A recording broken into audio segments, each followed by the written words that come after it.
नमस्कार मित्रांनो, तुमचे स्वागत आहे श्री स्वामी समर्थ. मित्रांनो, अक्षय तृतीयेच्या दिवशी हे धान्य पूजेत ठेवा. साक्षात अन्नपूर्णा घरात वास करेल.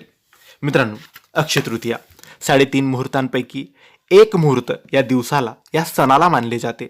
हा सण खूप मोठा आणि खूप महत्त्वाचा असतो.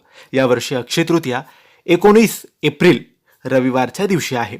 आणि अक्षय तृतीयेच्या दिवशी असं मानलं जातं की या दिवशी आपण जेही खरेदी करू, छोटी मोठी, सोन्याची किंवा साधी कोणतीही वस्तू खरेदी करू, ती कधीच आपल्या जवळून जात नाही.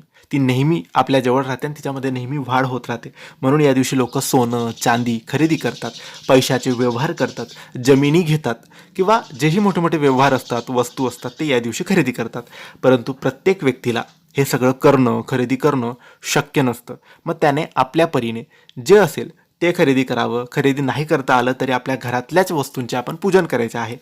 अक्षय तृतीयेच्या दिवशी तुम्ही तुमच्या परंपरेनुसार, पिढीनुसार जेही पूजा करत आल्या तशीच पूजा तुम्ही करायची आहे. फक्त त्या पूजेमध्ये तुम्हाला वाटीमध्ये 5 धान्य ठेवायचे आहे.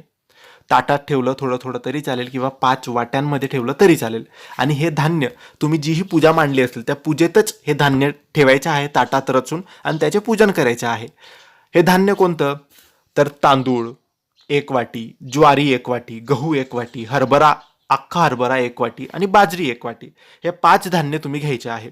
आणि हे 5 धान्य वाटीत घ्या किंवा ताटात थोडं थोडं चिमूटभर रचलं तरी चालेल, वाटीत घेतलं तरी चालेल. याचे पूजन करा. दिवसभर जेवढी वेळ पूजा तुम्ही ठेवता तेवढा वेळ धान्यसुद्धा तिथेच राहू द्या.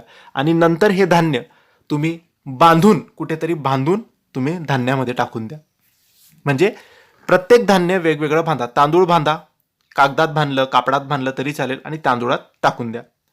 ज्वारी पण तसंच बांधून ज्वारीमध्ये टाका. गहू सुद्धा बांधून गव्हात टाका. हरभरा सुद्धा बांधून हरभऱ्यात टाका. बाजरी सुद्धा बांधून बाजरीत टाका. हे तुम्हाला करायचं आहे. याने अन्नपूर्णा प्रसन्न होईल आणि अन्न धान्य कधीच तुमच्या घरून कमी होणार नाही. नक्की करा, लाभ नक्की होईल. धन्यवाद.